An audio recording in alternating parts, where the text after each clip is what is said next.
हमारा पास्ट बड़ा खूबसूरत है, हमारा माजी।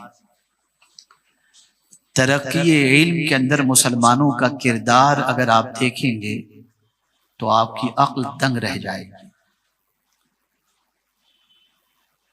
लेकिन हमारा हाल बड़ा तारीक है। आज हमारी सिचुएशन को देखकर दुनिया हमें आईना दिखा रही है कि मुसलमान देखो तुम क्या हो,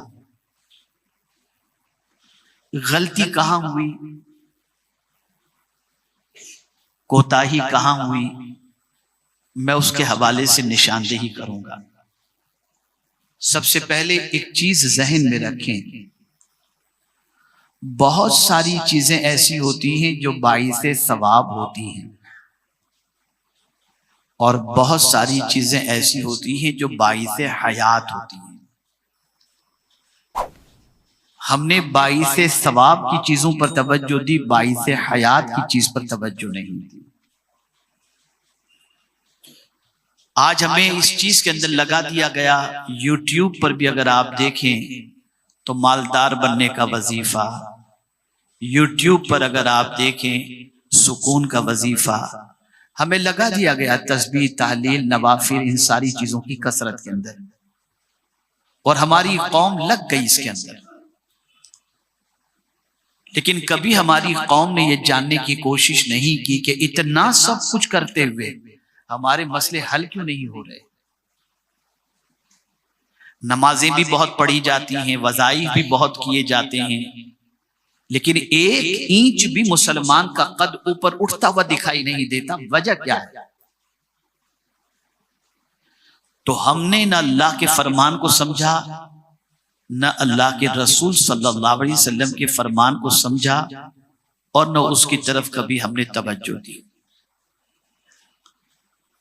आकाए करीम सल्लल्लाहु अलैहि वसल्लम ने अपने इरशादात की रोशनी के अंदर कौन सी चीज हमें बुलंद कर सकती है उसकी निशानदेही फरमाई। आज आप देखें ईद की नमाज हो तो मुसलमानों को इमाम साहब नमाज ईद का तरीका बताते हैं। आज अगर मय्यत हो जाए तो इमाम साहब नमाज जनाजा का तरीका बताते हैं। मतलब यह है कि ये कौम नहीं जानती ना, तभी तो बताया जा रहा है। जो कौम खुशी में कैसे नमाज पढ़ी जाए वो न जानती हो, गम में कैसे नमाज पढ़ी जाए वो न जानती हो, ऐसी जाहिल कौम को अल्लाह तरक्की कहां से दे सकता है। और हमें वज़ाइफ के अंदर इतना लगा दिया गया और हमने ये समझा कि ये वज़ाइफ हमारे लिए जरूरी है। अब चाहे वो वज़ाइफ का प्रोनाउंस, जैसे कि मैं आपको बताऊं सुबहान अल्लाह, बहुत बाइस से फजीलत की चीज है, लेकिन पढ़ने वाले को हा और हा में फर्क होगा तो उसका फायदा होगा। जब पढ़ने वाला ये जानता ही नहीं कि सुबहान अल्लाह के अंदर हा को कैसे अदा किया जाए, वो तो सुबहान अल्लाह कहता है। जब आज सलाम करना नहीं आता, हमारी कौम सलाम करती है अस्सलाम वालेकुम, उसे ये भी नहीं मालूम कि सलाम कैसे किया जाए। तो आप मुझे बताइए फायदा मिलेगा कैसे? इसी को मुझे आज समझाना है। और ये भी समझ लें कि बहुत सारे काम सवाब समझकर हम करते हैं, लेकिन अगर सुन्नत रसूल के मुताबिक नहीं है तो वो काम भी हमारे लिए मुफीद नहीं हो सकते। एक हदीस की रोशनी में समझाता हूँ। उलमाए ज़वील एहतराम तशरीफ फरमाए, माशाअल्लाह मौलाना शमसुद्दीन साहब क़िबला तशरीफ फरमाए और सब तशरीफ फरमाए। आक़ाए करीम सल्लल्लाहु अलैहि वसल्लम कहीं तशरीफ फरमाते और 3 सहाबा के दिल में ये ख्याल पैदा हुआ कि चलो आज चलते हैं और हम मोमिनों की माँ उम्मुल मुमिनीन के पास जाकर हुजूर सल्लल्लाहु अलैहि वसल्लम की इबादत और रियाजत के बारे में थोड़ा सा जानते हैं ताकि हम भी उस तरह से इबादत कर सकें। तीनों पहुंचे। पूछा गया कि आकाए करीम सल्लल्लाहु अलैहि वसल्लम के दिनों रात के मामूलात क्या हैं। तो उम्मुल मुमिनीन ने आने वालों से फरमाया कि सरकार सल्लल्लाहु अलैहि वसल्लम खाते भी हैं, नमाज भी पढ़ते हैं, आराम भी करते हैं, बीवी बच्चों के हुकूक भी अदा करते हैं। जब ये सारी तफसीलात उम्मुल मुमिनीन ने बता दी तो उन तीनों के दरमियान गुफ्तगू शुरू हुई और गुफ्तगू ये थी, सरकार सल्लल्लाहु अलैहि वसल्लम तो अल्लाह के आखिरी नबी, अल्लाह के महबूब हैं, लेकिन हमारा हाल तो वैसा नहीं है, तो हम किस तरह से जिंदगी काटें। तो एक ने कहा आज के बाद मैं कभी रोजा नहीं छोड़ूंगा, मुस्तकिल हर रोजाना रोजे से रहूंगा। दूसरे ने कहा मैं अपनी बीवी से कभी करीब नहीं होऊंगा, और तीसरे ने कहा मैं कभी नमाज नहीं छोड़ूंगा, कसरत से नमाज पढ़ता रहूंगा। इतने में मेरे आका सल्लल्लाहु अलैहि वसल्लम तशरीफ लाए और सरकार ने फरमाया तुम तीनों क्या बात कर रहे थे। अब मैं आपसे सवाल पूछता हूं, क्या रोजा रखना गुनाह है? क्या नमाज पढ़ना गुनाह है? नहीं है ना गुनाह। लेकिन सरकार सल्लल्लाहु अलैहि वसल्लम इरशाद फरमाते तुम लोग आपस में क्या बात कर रहे थे। उन्होंने जब बताया कि हम ये बात कर रहे थे तो मेरे आका सल्लल्लाहु अलैहि वसल्लम ने फरमाया सुनो, मैं सोता भी हूं, मैं आराम भी करता हूं, मैं हक़्क़े ज़ौजियत अदा भी करता हूं, मैं खाता भी हूं, मैं पीता भी हूं, मैं नमाज भी पढ़ता हूं, और सुन लो ये है मेरा तरीका, जिसने इस तरीके को छोड़ा वो मेरा है ही नहीं। तो बज़ाहिर तो ये इबादत नजर आती है, लेकिन हुजूर सल्लल्लाहु अलैहि वसल्लम के तरीके के खिलाफ होने की वजह से उस मकाम तक वो इबादत उसे नहीं पहुंचा सकती जिसका खुमार या जिसकी सोच उसके दिलो दिमाग के अंदर है। अब मैं आपको बताऊं, क्या आपके लिए बैठ के तस्बीह घुमाना जरूरी है? क्या आपके लिए परमानेंट रोजा रखना जरूरी है? नहीं। क्या आपके लिए अल्लाह की राह में जान देना जरूरी है? गलती कहां हुई उसे समझो। जो जरूरी था उसे गैर जरूरी समझा गया, जो कंपलसरी था उसे कंपलसरी नहीं समझा गया। लेकिन हुजूर सल्लल्लाहु अलैहि वसल्लम ने अपने इरशाद के जरिए उसकी अहमियत को उजागर किया।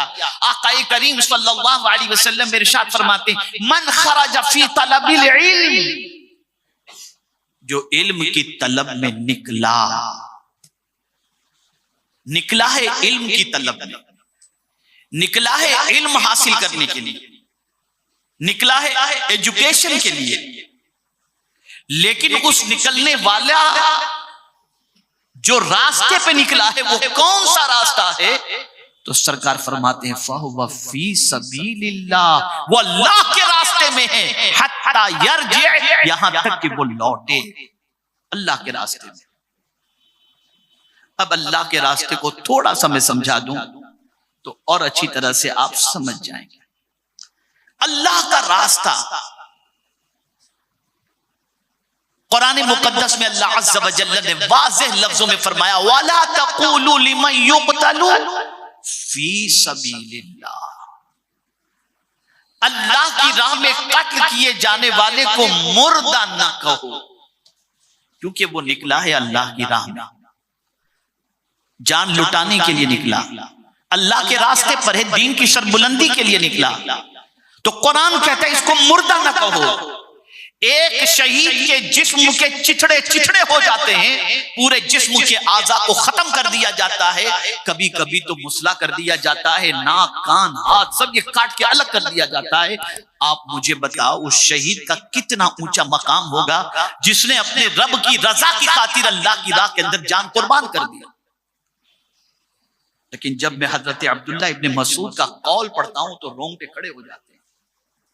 हजरत अब्दुल्ला इब्न मसूद रदियल्लाहु ताला अन्हु, जो जलीलुल कद्र सहाबी, अगर मैं ये कहूं तो गलत न होगा कि इल्म उन पर नाज करता था, ऐसे जलीलुल कद्र सहाबी। वो हजरत अब्दुल्ला इब्न मसूद रदियल्लाहु ताला अन्हु फरमाते हैं कि कल बरोज़े क़यामत, आप समझिएगा अल्लाह की राह में जान देना इससे बढ़कर के क्या चीज होगी? सब कुछ तो लुटा दिया उसने, जिंदगी लुटा दी अल्लाह की राह में, इतनी बड़ी कुर्बानी उसने पेश की। ये नहीं कि तस्बीह और तहलील लेकर के बैठ गया था, जान कुर्बान कर दी। लेकिन हजरत अब्दुल्लाह इब्न मसऊद रदियल्लाहु ताला अन्हु इरशाद फरमाते हैं कि कल बरोज़े क़यामत साहिबे इल्म के मकाम को, साहिबे इल्म के मकाम को देखकर शहीद रश्क करेंगे कि काश हम भी दीन का इल्म हासिल किए होते, हम भी आलिम होते और उलमा के अंदर हमारा शुमार होता। और हजरत हसन बसरी अलैहि रहमत व रिज़वान ने तो कमाल कर दिया, इरशाद फरमाते हैं कि कल बरोज़े क़यामत मीज़ान पर शहीद के लहू को रखा जाएगा और दूसरे पलड़े में उलमा के कलम की सियाही को रखा जाएगा। तो हजरत हसन बसरी फरमाते हैं उलमा के कलम की सियाही शहीद के खून पर भारी पड़ जाएगी। ये और अगर अभी भी आपकी समझ में कुछ बात थोड़ी सी गिरा गुजर रही है या हेवी डोज हो रहा है, तो मैं बहुत आसान से लफ्जों के अंदर एक हदीस के जरिए आपको समझा। आका करीम सल्लल्लाहु अलैहि वसल्लम मस्जिद नबवी शरीफ के अंदर दाखिल हुए। 2 हलके लगे हुए थे। एक जिक्र का हलका था जहां अल्लाह अल्लाह की ज़रबें लगाई जा रही थी, और एक हलका जो था वहां पर डिस्कशन चल रहा था, इल्मी मुज़ाकिरा चल रहा था, तालीम और ताल्लुम की बात चल रही थी। जब हुजूर सल्लल्लाहु अलैहि वसल्लम मस्जिद नबवी शरीफ में एंटर हुए तो दोनों गिरोह ने सरकार को देखा और सोच में पड़ गए कि जरा देखिए हुजूर पहले किसके पास जाते हैं, जरा देखिए हुजूर पहले किसके पास जाते हैं। आका करीम सल्लल्लाहु अलैहि वसल्लम उस महफिल में आकर के बैठ गए पहले, जिस महफिल में इल्म बांटा जा रहा था, इल्मी बहस चल रही थी। सरकार उस महफिल में बैठकर क्या फरमाते हैं जानते हैं आप? जिक्र की महफिल के बारे में फरमाते हैं वो महफिल भी अच्छी है लेकिन उससे ये महफिल बहुत अच्छी है। हुजूर ने पता बता दिया, अगर मुझे तलाश करना हो तो इल्म की महफिलों में तलाश करो। आज हमें वुजू के मसाइल नहीं आते, कुरान शरीफ पढ़ना नहीं आता और लग नफिल पे नफिल पढ़ते चले जा रहे हैं और समझते कि चलता है। सब नहीं चलता। अगर नफिल नमाज की कसरत की बजाय आप तजवीद के साथ कुरान सीख रहे हैं, आप अगर औरादो वज़ाइफ की बजाय अकीदा सीख रहे हैं और उसमें जो वक्त गुजार रहे हैं, अगर उसकी फजीलत में आपके सामने पेश करूं तो आपकी अक्ल दंग रह जाएगी। आका करीम सल्लल्लाहु अलैहि वसल्लम इरशाद फरमाते हैं इल्म की एक बात सीख करके सोना पूरी रात इबादत करने से बेहतर है। कोई शौक नहीं। ये नमाजें जो बेअसर हो गई, रोजे जो बेअसर हो गए, उसकी वजह यह है कि हमें कुछ आता ही नहीं, बस खड़े हो जाते पीछे इस इमाम के अंदर, खत्म। न तहियात याद है, न दुरूद इब्राहिम याद है, न दुआए कुनूत याद है, न दुआए नमाज़े जनाजा याद है, न सना सही तौर पर प्रोनाउंस के साथ पढ़ सकते हैं, न सूरह फातिहा पढ़ सकते हैं, कुछ भी नहीं। बस हम लगे हैं अपने हिसाब से, हमको ये अच्छा लगता है अंदर। इसलिए अल्हम्दुलिल्लाह सुन्नी दावत इस्लामी ये कोशिश कर रही है कि मोहल्ले मोहल्ले मकातिब कायम किए जाएं, इदारे कायम किए जाएं, तालीम बालिगान का सिलसिला कायम किया जाए, ताकि लोग इल्म के जेवर से आरास्ता हों और जब इल्म के साथ नमाज अदा करेंगे तो उनकी नमाज में खशियत भी होगी और उनकी नमाज भी अल्लाह अज़्ज़ा व जल्ल की बारगाह में मकबूल भी होगी। अरे क्या वजह है कि नमाज पढ़ करके आदमी चोरी कर रहा है? बहुत सारे लोग तो ऐसे हैं जो सफ़े अव्वल के पाबंद होते हैं, इल्ला माशाल्लाह, सबकी बात नहीं कर रहा, लेकिन आप जब उनके बारे में पूछेंगे तो पता चलेगा उसका फलां का इतना टोपा कर लिया। वजह क्या है? अल्लाह का डर दिल में पैदा नहीं। और अल्लाह का डर क्यों नहीं है? इसलिए कि अल्लाह के बारे में कोई इल्म है ही नहीं, कुछ ही नहीं। बुरा मत मानिएगा, बिल्कुल बुरा मत मानिएगा। ये बात अपनी जगह मुसल्लम है कि हमने अल्लाह के बारे में जितना बताना चाहिए और जितना जानना चाहिए कुछ नहीं जानता। नतीजतन पत्थरों पर भरोसा शुरू हो चुका, मालाओं वालों पर भरोसा शुरू हो चुका, राशि बताने वाले लोगों पर भरोसा शुरू हो चुका, नुजूमियों पर भरोसा शुरू हो चुका, अल्लाह पर भरोसा बिल्कुल खत्म, बिल्कुल नहीं। वजह क्या है? हम अपने रब के बारे में कुछ भी नहीं जानते। हमें सिर्फ ये सारी चीजें बताई जाती हैं और इन सारी चीजों को जानने के बाद हमारा ताल्लुक बिल्लाह मजबूत नहीं होता, न ताल्लुक बिल रसूल सल्लल्लाहु अलैहि वसल्लम मजबूत होता है। तो आज मुझे आपको ये बताना है, उम्र कितनी भी आपकी हो चुकी हो, नमाज उस वक्त आपकी दुरुस्त होगी जब आपके पास नमाज के मसाइल से वाकिफियत होगी, जब नमाज के फराइज जानते होंगे, नमाज के शराइत जानते होंगे, नमाज में पढ़ी जाने वाली दुआएं और सूरतें आपको याद होंगी, तो ये नमाज जो है ये आपकी जिंदगी के अंदर निखार पैदा करेगी। अब यहाँ पर तो शैतान लगा रहता है ना, अब वसवसा पैदा करेगा, अरे जब ये सब चीजें आती नहीं है तो फिर नमाज पढ़ के क्या फायदा, लगा दिया टहू का शैतान। तो आप सोचेंगे अब तो कोई फायदा ही नहीं है तो क्या करेंगे नमाज पढ़ के, नहीं, पढ़ते रहो नमाज और सीखने की कोशिश करो, सीखो, जरूर सीखो, इसलिए कि मेरे प्यारे आका सल्लल्लाहु तआला अलैहि वसल्लम के प्यारे दीवानों, जिस तरह से राहे खुदा के अंदर जान देने वाले को अल्लाह शहादत का मर्तबा अता करता है, ऐसे ही इल्म की राह में चलने वाला अगर मर जाए तो अल्लाह उसे भी शहादत का मर्तबा अता फरमाता। ए रसूल आज़म सल्लल्लाहु अलैहि वसल्लम के दीवानों, मैं तो हदीस के इस टुकड़े पर जब गौर करता हूं तो मेरी अक्ल दंग रह जाती है। मन खरज फी तलबिल इल्म वहुव फी सबीलिल्लाह, अल्लाह के रास्ते में, अल्लाह के रास्ते में, उससे बेहतर रास्ता कौन सा होगा?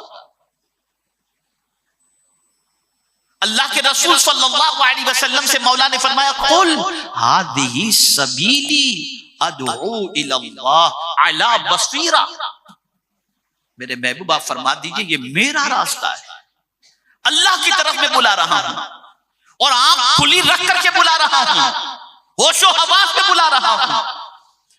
आप अगर चाहते हैं कि बहुत सारे रास्तों का सफर तो आपने किया होगा, लेकिन अल्लाह के रास्ते में चलने का शऊर और उसकी लज्जत अगर आपको चाहना है तो आप दीन के रास्ते पर, इल्म के रास्ते पर चलना शुरू करें, इल्म के रास्ते पर निकलें। आप उम्र की कैद नहीं, हजरत सलमान फारसी ईमान कबूल किए थे, उनकी उम्र बहुत ज्यादा थी और ज्यादातर सहाबा की जो है उम्र अगर आप देखें कबूल इस्लाम की तो आपको ज्यादा ही मिलेगी, लेकिन उसके बाद उन्होंने इल्म हासिल किया और ऐसा इल्म हासिल किया कि उनका मुकाबला आज तक कोई दुनिया का इंसान नहीं कर पाया। तो इल्म की तरफ पेशकदमी करो, अपने बच्चों को इल्म दीन सिखाओ, अपने बच्चों को कुरान सिखाओ, अपने बच्चों को अल्लाह अज़्ज़ व जल्ल के मुताल्लिक अक़ाइद, रसूल आज़म सल्लल्लाहु अलैहि वसल्लम से मुताल्लिक अक़ाइद सिखाओ, गली गली और कूचे कूचे के अंदर मकातिब कायम करो और वहां अपने बच्चों को भेजो और आप खुद भी चाहे ऑनलाइन चाहे ऑफलाइन दीन सीखने के लिए निकलो। आप मुझे बताओ, अगर आपके पास इल्म नहीं होगा तो आप अल्लाह अज़्ज़ व जल्ल की बारगाह में सवालात के जवाबात कैसे अता करेंगे? मुझे बताइए मेरे प्यारे आका सल्लल्लाहु अलैहि वसल्लम के प्यारे दीवानों, कब्र में भी सवाल होगा, इल्म होगा तो जवाब दे सकेंगे, आप महशर में सवाल होंगे। आप जरा सोचें, उनके बारे में गौर करें, जब आप गौर करेंगे तो पता चलेगा माल काम नहीं आएगा। कुरान ने कह दिया यौम ला यनफउ मालुम वला बनून इल्ला मन अतल्लाह बिक़ल्बिन सलीम। अल्लाह ने वाज़ेह लफ्जों में फरमा दिया कि क़यामत के दिन न माल नफा पहुंचाएगा, न बेटे नफा पहुंचाएंगे, औलाद नफा पहुंचाएगी, बल्कि जो सलामती वाला दिल लेकर के आएगा वो दिल नफा पहुंचाएगा। अब दिल सलामती वाला कैसे बनेगा? आपके पास इल्म होगा तो पता चलेगा ये हलाल है, ये हराम। मैं बड़ी मादरत के साथ कहता हूं कि यहाँ बहुत सारी होटलों के अंदर गोश्त मिलता है, मुर्गी मिलती है, सारी चीजें मिलती है, बस आदमी कहीं भी गया खाना शुरू, लाओ यार ये लाओ, ये लाओ, वो लाओ। कभी आपने जानने की कोशिश की कि ये ज़बा करते वक्त बिस्मिल्लाह पढ़ता भी है कि नहीं पढ़ता? क्योंकि आप जानते नहीं है कि हराम गोश्त के बारे में क्या होगा। मैं सब पर शक करने की बात नहीं करता, लेकिन आप क्यों नहीं गौर करते? इसलिए कि आप खाना पीना यही हमारी जिंदगी बन चुकी है और ये दुनिया की मोहब्बत में जो डूब चुके हैं डूब चुके हैं, उसकी वजह भी जिहालत है। कुरान ने कहा यअलमुना ज़ाहिरम मिनल हयाति दुनिया, ये दुनिया की जिंदगी की जाहिरी जो चीजें हैं उसके बारे में तो जानते हैं, लेकिन आखिरत से गाफिल हैं। वहुम अनिल आखिरत गाफिलून, लेकिन आखिरत के बारे में ये गाफिल हैं। इल्म होगा तो हमेशा जहां रहना है वहां की तैयारी करेंगे, और इल्म नहीं होगा तो फना हो जाने वाली जगह पर जितने दिन रहना है नहीं मालूम, वहां की तैयारी में हमारा वक्त गुजरेगा। तो मेरी गुजारिश है, हमारे यहाँ अल्हम्दुलिल्लाह भिवंडी की सरजमीन पर तालीम बालिगान का एहतमाम है, सुफ़ा रूहानी सेंटर मौजूद है, ऑनलाइन क्लासेस चलती हैं।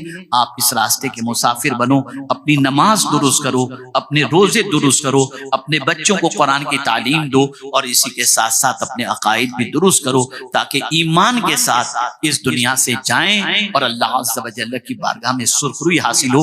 बस एक जुमला असर के गुफ्तगू खत्म करता हूँ।